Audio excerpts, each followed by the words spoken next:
et que du coup je ne sais plus très bien ce qui s'est passé dans le chapitre 5 que je t'ai lu il y a un petit moment déjà. Mais avant, je te présente les peluches de mon chat. Alors c'est les deux mêmes, elles sont identiques. Et ça fait très très longtemps qu'il les a. 3 ans je dirais. Non, même pas 4 ans parce que du coup il a 4 ans. Donc ouais, je crois que ça fait 4 ans qu'il les a. Et regarde. Non mais vraiment, il les adore tellement que du coup elles sont mais tout abîmées. Mais c'est trop marrant parce qu'il les promène n'importe où, il les met n'importe où. Parfois on va les retrouver sur le canapé, parfois sur le lit, hein. Il les adore.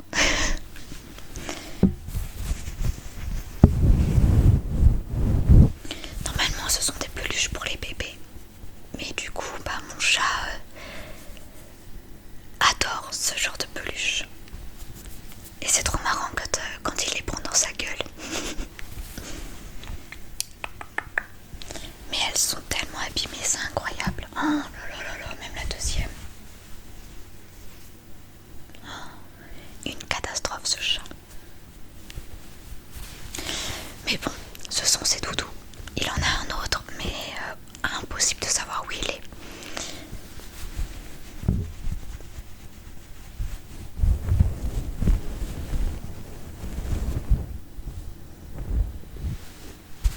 Sinon, j'espère que toi, ça va, malgré ce confinement qui dure.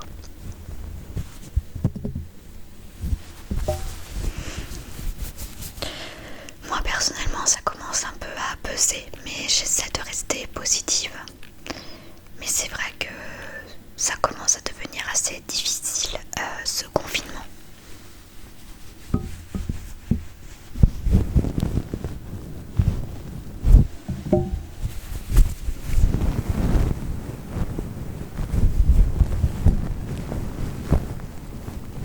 Et sinon, aujourd'hui, je tourne cette vidéo. Il est le 18 avril et c'est mon anniversaire. Bon, quand je posterai cette vidéo, le 18 avril sera déjà passé. Mais du coup, aujourd'hui, c'est mon anniversaire. Et j'ai 24 ans. Ça me déprime.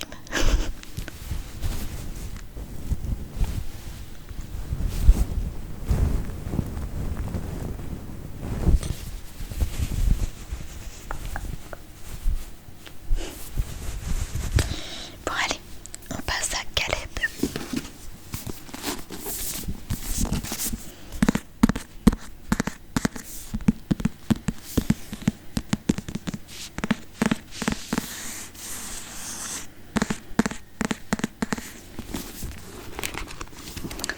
Alors voyons voir.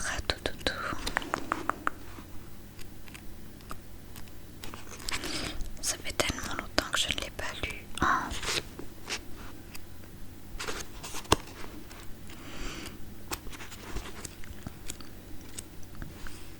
Ah oui, si je viens de voir, il me semble que Caleb a pris contact avec une autre personne sur le site, je sais plus quoi. Mais du coup, il a parlé avec une autre personne.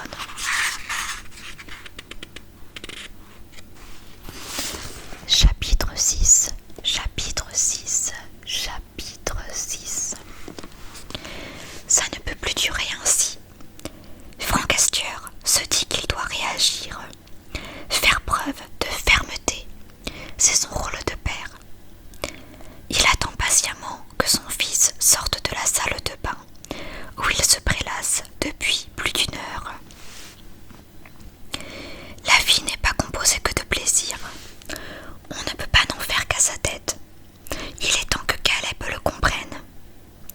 Frank attend, crispé devant une tasse de café qu'il n'a pas touchée, estomac serré, lèvres pincées. Il est loin d'imaginer les tourments qui agitent son fils. Caleb s'est immergé dans un cocon humide et chaud, corps plongé dans l'eau mousseuse jusque sous les narines. Rien d'autre que son nez n'est en contact avec l'extérieur.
réchauffant de temps en temps d'un jet brûlant.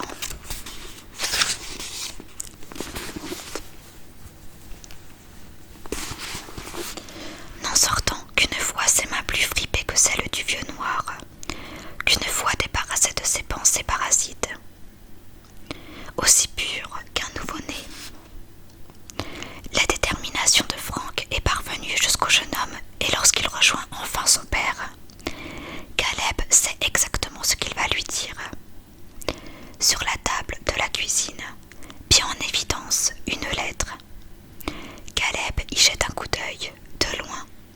C'est le lycée. Tu es exclu définitivement. Je m'y attendais. J'ai aussi reçu un appel du proviseur qui m'a expliqué ce qui s'est passé ce jour-là. Tu as vraiment de la chance que le père de l'élève n'ait pas porté plainte. Sinon, c'était la prison assurée. Tu t'en rends compte? Caleb ne répond rien. Il se sent assez minable comme ça, sans que son père éprouve le besoin d'en rajouter une couche. Qu'est-ce que tu veux faire de ta vie, Caleb? Tu vas continuer à la foutre en l'air longtemps? Non. Alors quoi? Tu vas t'inscrire dans un autre lycée, peut-être? Tu sais bien que non. Très bien. Alors dans ce cas, tu fais les petites annonces et tu cherches un travail. Franck a haussé le ton. Joignant le geste à la parole, il balance un journal sur la table en direction de Caleb. Non. Non. Mais tu crois que tu as le choix, que je vais t'héberger gratuitement pendant que tu te la coules douce? Il y a des factures à payer ici. Rien de ce que lui propose Franck n'est acceptable. Caleb est allé trop loin pour faire marche arrière. Sa vie a emprunté un chemin que son père n'entreverra jamais. Des foules de questions se bousculent dans la tête du jeune homme, au sujet de sa mère, des originaux de son don, des mises en garde de Vulcane, de l'identité de l'homme noir qui prend le contrôle de son esprit. Il doit à tout prix comprendre ce qui lui arrive, remonter à la source, partir en Islande et retrouver sa famille. Le voyage a déjà commencé. Il est temps qu'il quitte définitivement l'appartement étroit de son père et la vie étriquée qui va avec. Caleb n'est plus un enfant et sa décision déchirera sûrement le cœur de Franck. Mais il doit impérativement s'émanciper. C'est ta vie, je n'en veux pas. Mais tu n'as pas le choix, fils. Tant que tu vivras sous mon toit, je vais partir, papa. Franck s'était pourtant juré de ne pas prononcer ces mots faciles qu'on crache sous le coup de l'émotion, qu'on brandit comme un argument imparable quand on ne fait qu'aveu de faiblesse. Tant que tu vivras sous mon toit. Il n'est pourtant pas ce genre de père. Il voulait donner un électrochoc à son fils, afin qu'il se ressaisisse, mais pas le pousser vers la sortie par une grotesque provocation. C'est pourtant ce qu'il vient de faire. Caleb, ce n'est pas ce que j'ai voulu dire. Je sais, mais c'est ce que moi je voulais te répondre. Dépassé par la tournure que prend la conversation, Franck Astier pose sa tête entre ses mains. Pour aller où? En Islande.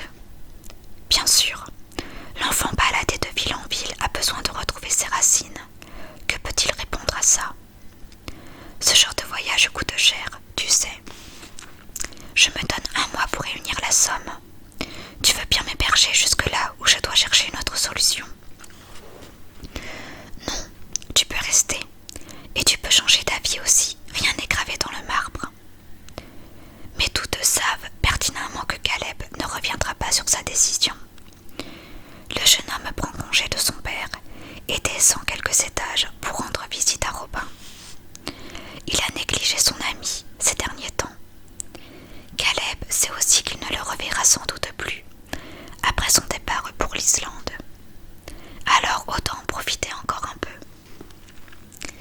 Le jeune homme devine immédiatement que Robin est stone.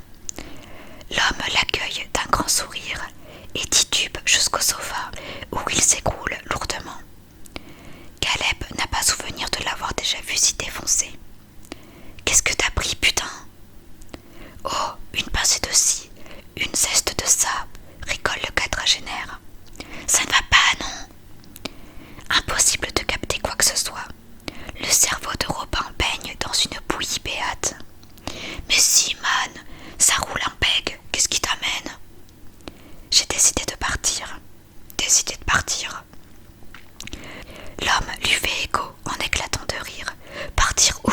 s'enquiert-il. Je vais quitter la France bientôt. Robin redescend un peu de son trip, interloqué. T'es sérieux, man? Ouais, mais pourquoi? Longue histoire. C'est à cause de ta petite copine, elle t'a brisé le cœur. Non. Ah, tant mieux, parce que moi je t'aime bien, man. Et ce genre de fille, on sait ce que ça vaut. Zéro fiabilité.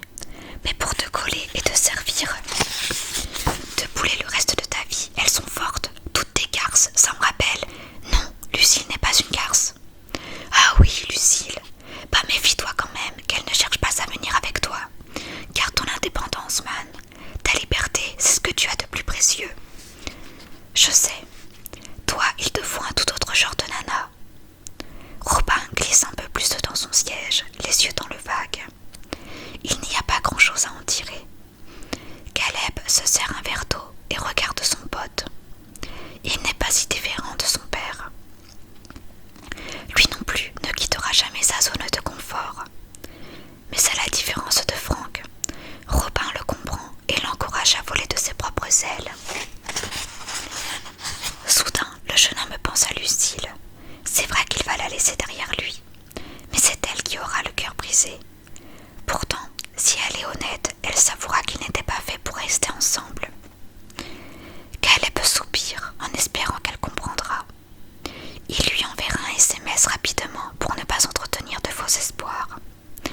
Il ne peut pas s'encombrer d'une petite amie pendant son voyage.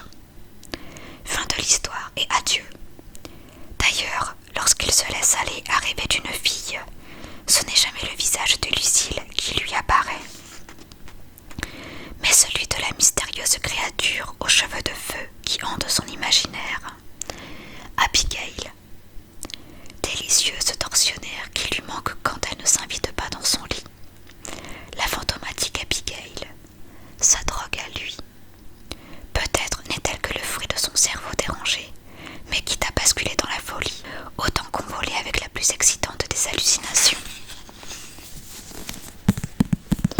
Et c'est la fin de ce chapitre. On va bientôt en apprendre un peu plus sur Abigail, enfin sur la mystérieuse Abigail, même si moi je sais qui c'est. J'espère que cette lecture aura réussi à te détendre et à te relaxer. Je te souhaite de passer une très bonne journée, une très bonne soirée ou une très bonne nuit. Et je te dis à bientôt pour le prochain chapitre.